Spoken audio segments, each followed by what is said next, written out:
जी विद्यार्थियों, आज हम आपको बोर्ड एग्जाम में आने वाले बहुविकल्पी प्रश्नों का अभ्यास कराएंगे।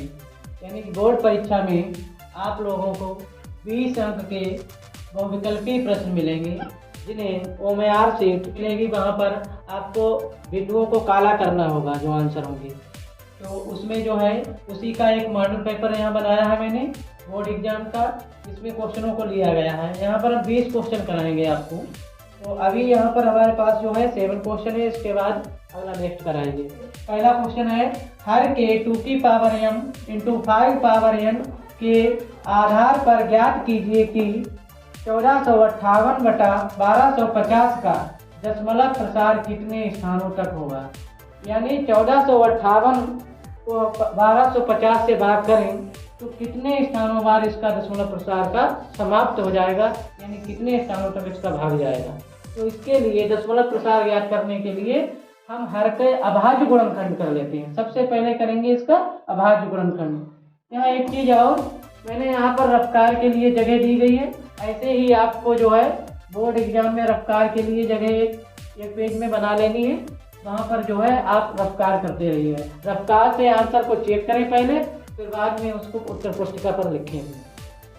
इससे पहला है यहाँ इसके, यानी कि यहाँ पर हर के हमको क्या करने हैं, अभाज्य गुणनखंड। तो यहाँ कर लेंगे रफ्तार में 1250। इसको पहले 5 से काटेंगे, क्योंकि अंतिम अंक अगर शून्य है तो उसे 2 या 5 से काट सकते हैं। 5 से इसको डिवाइड करेंगे, 5 दूनी 10 बचा 2 तो हो गया 25, 25 1 0। फिर 5 से डिवाइड करेंगे तो 25 और 1 0। फिर 5 से डिवाइड कर देंगे तो 5 एकम 5 और 0। फिर 5 से डिवाइड करेंगे, 5 दूनी 10। फिर 2 से डिवाइड करेंगे, 2 एकम 2। आप देखो यहाँ पर क्या है बेस, 2 की power m into 5 power n रूप के आधार पर ज्ञात कीजिए कि कितने स्थानों तक दशमलव प्रसार होगा। तो इसके हर को हम लिख लेंगे, इसके बराबर लिखेंगे 1458 बटा इसके जो अभाज्य गुणनखंड आया उनको पावर में लिख लेंगे। 2 की power m into 5 power n प्रकार में। तो 2 की पावर यहाँ कितनी है 1 इंटू 5 पावर कितनी है 1 2 3 4 बार लिखा गया, यहाँ 5 पावर 4। अब इसमें क्या है, इसमें जो है इन दोनों का, क्योंकि दशमलव प्रसार ज्ञात करने के लिए यहाँ नीचे हर में 10 बन जाए। तो 10 बनाने के लिए यहाँ 2 की पावर 1 है, यहाँ 3 से गुणा कर दो। तो 2 की पावर 3 से गुणा कर देंगे और 2 की पावर 3 से इसको गुणा कर देंगे। तो अभी हो जाएगा 1458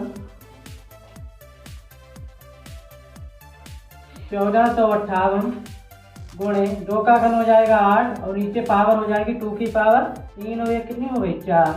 2 की पावर 4 यानी 4 इंटू 5 पावर 4।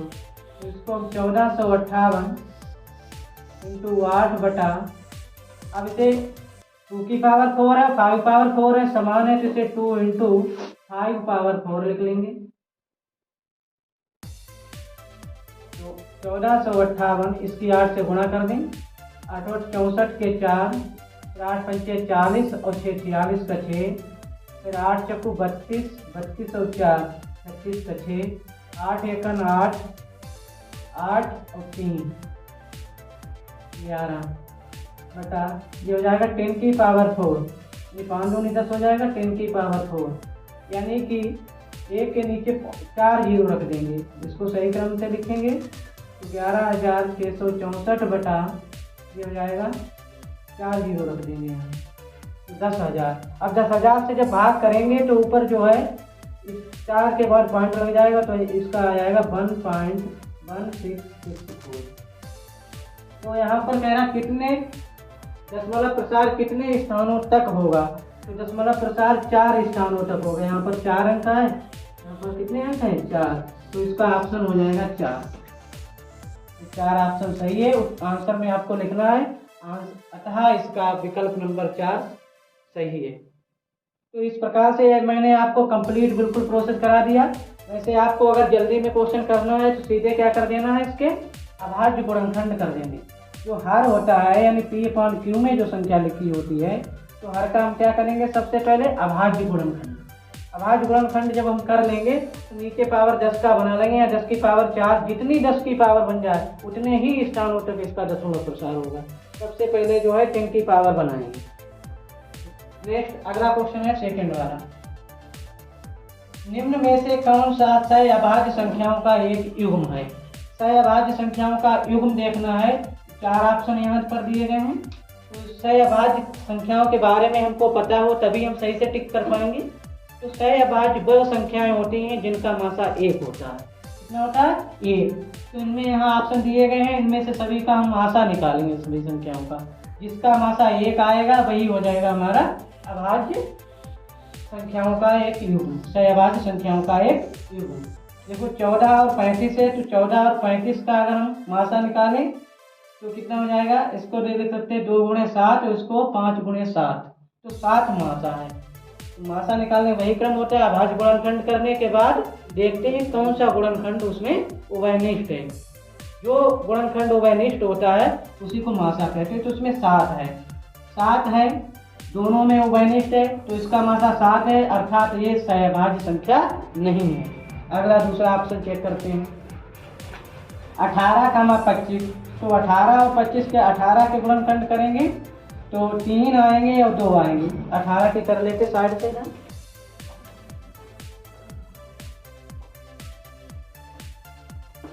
इस साइड में 18 के गुणनखंड जब हम करेंगे अभाज्य तो हो जाएगा 2 गुणा 2, क्योंकि 2 भी एक अभाज्य संख्या होती है सबसे छोटी। 2 गुणा 2, 2 गुणा 3 लिखेंगे। 2 गुणा 3 गुणा 3, तो 3 दूनी 6, 6 3 18। फिर दूसरी संख्या क्या है? 25, तो 25 के लिखेंगे 5 गुणे 18 के जो अभाज्य गुणनखंड आ गए वो 2 गुणा 3 गुणे 3, यानी 2 3 6, 6 3 18। 25 के गुणनखंड किए तो 5 गुणे 5। अब यहाँ पर कोई ऐसा गुणनखंड नहीं है जो दोनों जगह पर कॉमन हो, तो इसका मासा निकालेंगे कितना आ जाएगा? 1। अभी मैंने आपको बताया कि सह अभाज्य संख्याओं का जो युग्म होता है उनका मासा 1 होता है। तो ऑप्शन कौन सा हो जाएगा इसका? 18, 25। ऑप्शन हमारा सही हो गया। अब इनको भी चेक कर लेते हैं। जैसे 31 है, इसको चेक करेंगे तो 31, 93, क्योंकि अब इनके अभाज्य गुणनखंड करेंगे तो 31 का तो हो जाएगा 31। फिर 93 के करेंगे तो इसको लिखेंगे 3 गुणा 31। तो इसमें क्या है? देखो इसका मासा अगर निकालेंगे तो कॉमन उभयनिष्ठ होता है मासा, तो इसका मासा आएगा 31। इसलिए जो है ये सह अभाज्य संख्याओं का युग्म नहीं है, तो ये वाला नहीं होगा। ऐसे ही इसको 32, 62 को चेक कर लेते हैं। तो 32 और 62, तो अगर इनके गुणनखंड करें तो क्या हो जाएगा? 32 का 2 गुणा 2 गुणा 2 गुणे 2 गुणे 2, 2 दूनी 4, 4 दूनी 8, 8 दूनी 16, 16 दूनी 32। 64 के कर लें तो 64 हो जाएगा 2 गुणा 2 गुणे 2 गुणे 2 गुणे 2 गुणे 2। 6 बार लिखेंगे तो कितना आ जाएगा? 64। अब इनका मासा कितना है? 5 बार दोनों जगह कॉमन है, तो इसका मासा कितना हो जाएगा? 2 गुणे 2 मासा बराबर 2 गुणा 2 गुणे 2, 5 बार लिखेंगे। 5 बार लिखने पर कितना आएगा? 32, यानी इसका मासा आया 32। तो इसका मतलब है मासा इसका 1 नहीं है, तो 32 है, इसलिए इसका ये वाला ऑप्शन यानी कि ये सह अभाज्य संख्या नहीं है।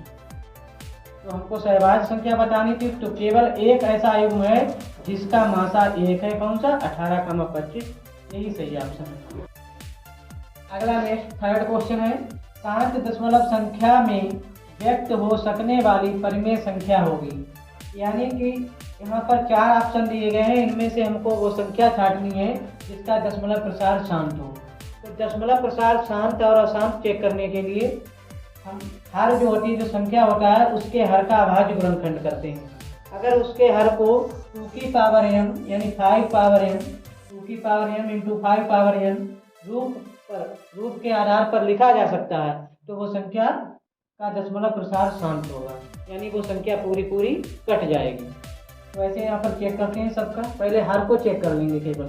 तो हर का अभाज्य गुणनखंड करेंगे। पहले का है 164, 164 को अभाज्य गुणनखंड के लिए डिवाइड करेंगे।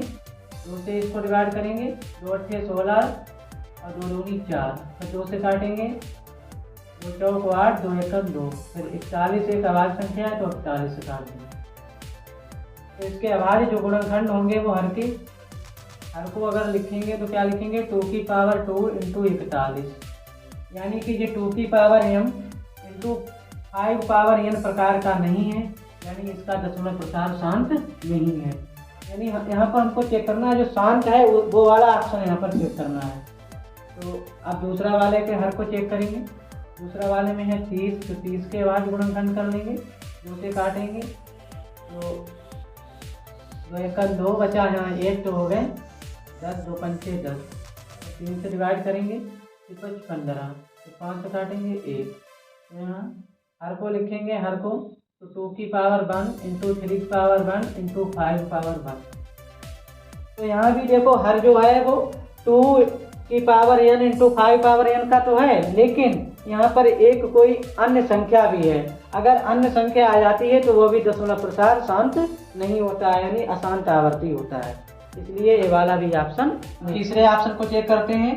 227/625 है, तो यहाँ हर के क्या करेंगे हम अभाज्य गुणनखंड, तो 625 के अभाज्य गुणनखंड कर लेते हैं।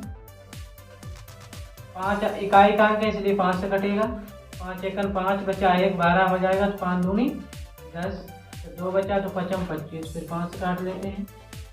5 दूनी 10, 5 25, फिर 5 से काटते हैं, 5 25, फिर 5 से काटते हैं, 5 एकन 5, यानी कि इसके जो हर को लिखेंगे तो वो क्या लिखेंगे 5 पावर 4, 4 बार गुणा हुई है इंटू, इसे 2 की पावर हम 0 लिख सकते हैं, क्योंकि किसी भी संख्या की पावर अगर 0 है इसका मान 1 होता है, तो यानी ये 2 की पावर m हो गया, यानी m का मान यहाँ 0 है, और 5 पावर n हो गया, यानी इसको 2 की पावर m और 5 पावर n प्रकार में लिखा जा सकता है, यानी कि इसका दशमलव प्रसार शांत है। तो ऑप्शन हमारा हो जाएगा थर्ड वाला। अब इसको चेक करने की जरूरत ही नहीं क्योंकि ऑप्शन हमें पहले ही सिलेक्ट हो गया। ऐसे हमारा नेक्स्ट है चौथा क्वेश्चन।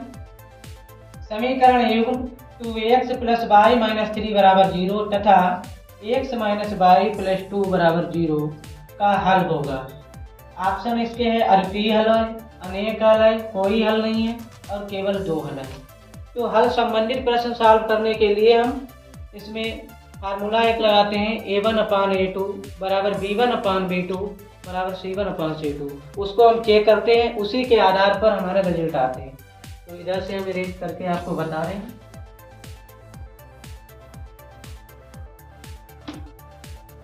तो इसमें हम आपको तीनों कंडीशन यहीं पर अभी समझा देंगे। पहला a1/a2 = b1/b2 = c1/c2, यानी a1 दो यहाँ पर जो समीकरणें दे रखी हैं, तो इसमें से ए वाला x का कोएफिशिएंट a कहलाता है a1, ये हो जाएगा a2 और ये हो जाएगा c1, a1 ये b1 और ये c1, ऐसे इसमें हो जाएगा a2 b2 और c2। तो यहाँ इनका रेशियो निकालेंगे फिर हम चेक करेंगे। देखो पहले a1 का मान कितना है 2, तो 2/, इसमें a2 की वैल्यू कितनी है 1, x का गुणांक यहाँ पर 1 है, फिर बराबर का निशान लगाएंगे। फिर y गुणांक यहाँ पर कितना है 1, यहाँ y गुणांक -1, तो 1/-1, यानी b1 और b2 का अनुपात। तो ऐसे c1 और c2 का निकालेंगे। तो -3 और यहाँ पर कितना है +2 लिखेंगे, -3/2। अब इनका अनुपात देखिए क्या ये इसके बराबर 2/1 -1/1 के बराबर है, नहीं है, नॉट इक्वल टू लगा देंगे यहाँ पर। अगर a1/a2 not equal to b1/b2 आ जाए तो इसमें होता है रेखा समीकरणों का युग्म जो है अद्वितीय हल होता है, इसमें अद्वितीय हल। अगर a1/a2 not equal to b1/b2 के बराबर आता है तो उस रेखा युग्म का केवल एक हल होता है, जिसको बोलते हैं अद्वितीय हल। केवल एक हल को अद्वितीय हल कहते हैं। तो यहाँ पर चेक किया है तो इसका मतलब क्या है कि इसका a1/a2 b1/b2 के बराबर नहीं है, इसका ऑप्शन हो जाएगा अद्वितीय हल। फिर और भी चेक कर लेते हैं, इसकी कंडीशन से और बता दे रहे हैं आपको। ये पहली कंडीशन। फिर यदि दूसरी कंडीशन होती है a1/a2 = b1/b2 not equal to c1/c2। अगर ये वाली कंडीशन आ जाती है तो इसमें हो जाता है कोई हल नहीं होगा, यानी ऐसी समीकरण है तो इनका कोई हल नहीं होगा।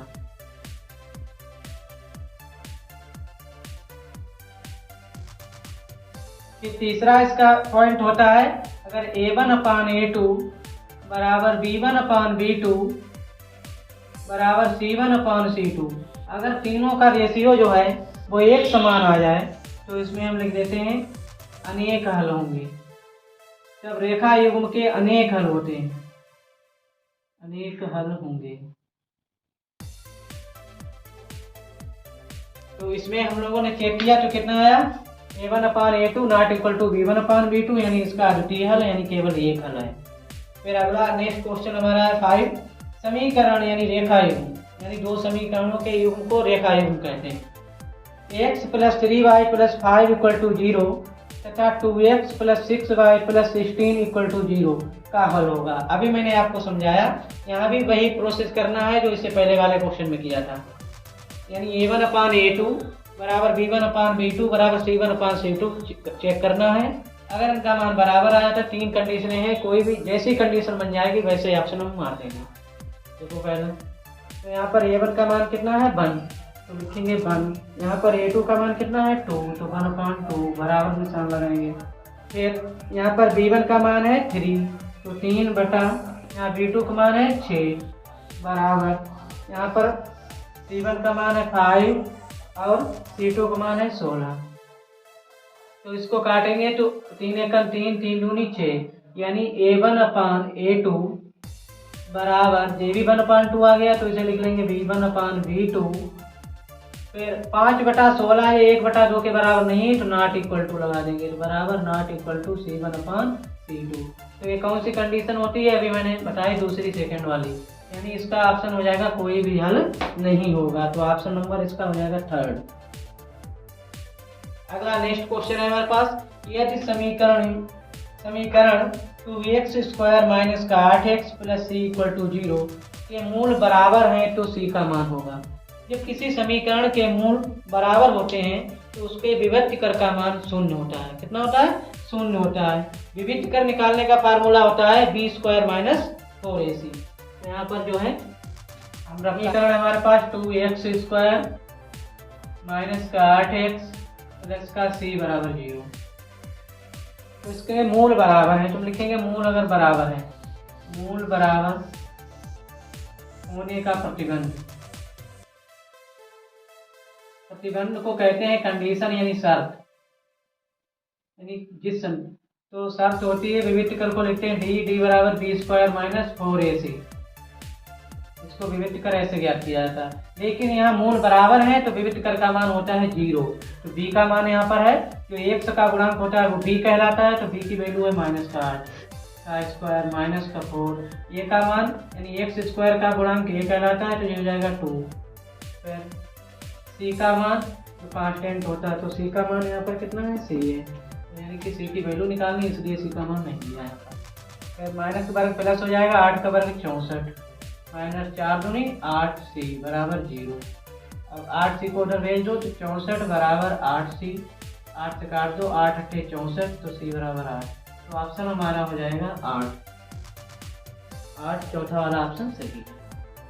ऐसा नेक्स्ट 7 क्वेश्चन है, यदि 1/x² + 6 बराबर 1/10 तो x का मान होगा। तो इसमें x का मान निकालना है, तो उसको हम यहाँ पर सॉल्व करेंगे। 1/x² + 6 बराबर 1/10, तो इसमें 1/, करके लिखा है, तो इसके बराबर हम डायरेक्ट इस हर को इसके बराबर कर सकते हैं, तो हो जाएगा x² + 6 बराबर 10। इस 6 को उधर ट्रांसफर कर देंगे तो x² बराबर 10 - 6, तो x² बराबर 10 में से 6 गया 4, फिर x बराबर तो अंडर रूट हो जाएगा 4, इसका वर्गमूल निकालेंगे तो +-2, तो इसका ऑप्शन हो जाएगा +-2। इसके आगे के नेक्स्ट आपको जो है वो विकल्पीय प्रश्न अगले वीडियो में बताएंगे आप।